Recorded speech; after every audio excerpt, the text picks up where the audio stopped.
So question 3 of our organizational theory and behavior paper 2022 November. We have 3A. The Chief Executive Officer of ACD Limited has adopted an autocratic leadership style. Examine the negative effects of this style of leadership to the company performance. So remember, we did a whole topic on leadership styles, and autocratic was just one of the styles that we discussed. And we say this is a kind of leadership style whereby most decisions come from your leader or from your manager. So you do most of the work or most of the operations as per instructions, and that means you just receive instructions and do what you are told.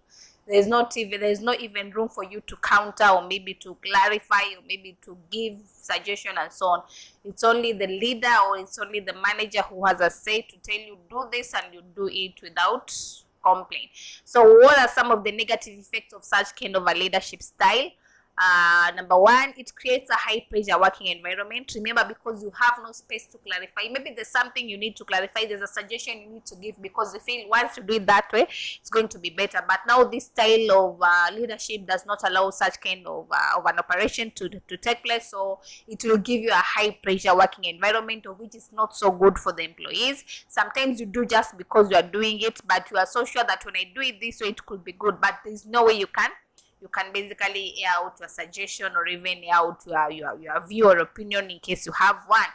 And then it lacks creativity because you're just receiving instructions and doing according to the instructions. You cannot even come up with your own idea and basically spice it up and make it more better, make it look good. You just receive instructions and do as per the instructions. So it lacks creativity, and because of that, it lowers the employees' morale. Because remember, you are working under pressure of someone, not because you are doing it because you love it that way or not, or maybe you love you'll see it better this way, but you're doing it because there's a pressure from somewhere that you have to do it this way. So because of that, it can lower your morale.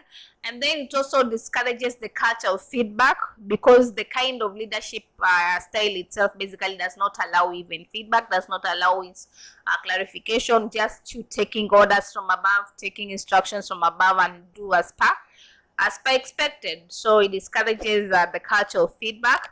It also discourages group input, because you're not given that chance to offer suggestion, to offer opinions, and because of that, you might be having very important suggestions, very important inputs, but because you're not allowed to air them out, and then that becomes a challenge. So it discourages such inputs from the group.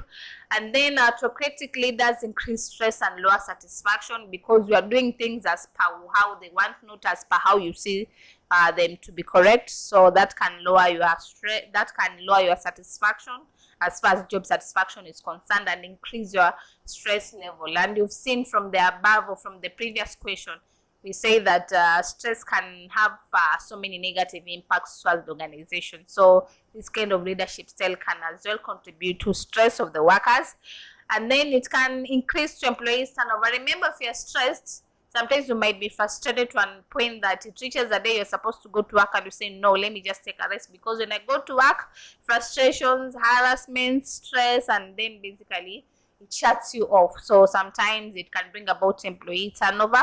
So it's good for the leaders to embrace even certain different styles of leadership to ensure that the performance of the organization will always be addressed. And then number 8, it creates a work culture based on the leader, because we are getting instructions from the leader, we work with the policies from the leader, we work with whatever the leader wants us to do things, and basically because of that, it's a kind of a thing which is just rigid. There's no flexibility. You just do as per what somebody says, and that is it, and that is all.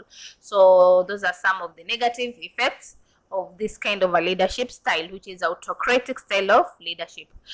And then number 3B, we have organizational factors that may influence personality of employees. Remember, we talked of personality as the traits that a person has.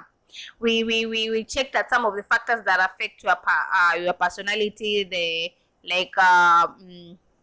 We talked of psychological factors, we talked of social factors. So this specific question is looking for the organizational factors that can affect the personality of employees. So that means factors in the organization which could affect the personality of the employee, whether positive or negative, it doesn't matter, but so long as these factors can affect the personality of employees or may influence the personality of employees, that is what we want to look at. So we have the structure and the design, the organizational structure. How is it? What role do you hold in the organization? Whom do you report to? Such things basically will affect your personality. The leadership style used or the management style used, basically that is what we just discussed from above. If you are that kind of a leader who is autocratic, or your employees will have a certain personality. But if you're that kind of a leader who is democratic, they also have a different personality. So it will depend on the kind of leadership style that you use to manage your employees. And then the work culture or the organizational culture at large, how is it? Does it allow people to mingle? Does it allow people to interact? Does it allow people to cooperate, or is the vice versa way? Then that can also affect personality of employees within the organization. So look at your culture well. And then how communication is done. Is it done transparently, or is there a lot of secrecy that is basically experienced in the organization? Such things can also affect the personality of employees. Job responsibilities. What are some of the roles do you have? What are some of the responsibilities you have as a person in the organization? The role that you play, the responsibilities that you deliver can also affect your personality. And then how communication is done and how people relate at work. Are you able to relate with others, or it's not allowed to be that way? Do you interact and basically socialize with others, or it's not supposed to be that way? All these organizational factors have an influence towards the personality of an employee. So as an organization, choose wisely the kinds of culture, the kind of leadership styles, the kind of structures that you'll be using within the organization, because they can determine how the organization performance will look like. So this is our question 3. Let's meet in our question 4 for more revision of the questions.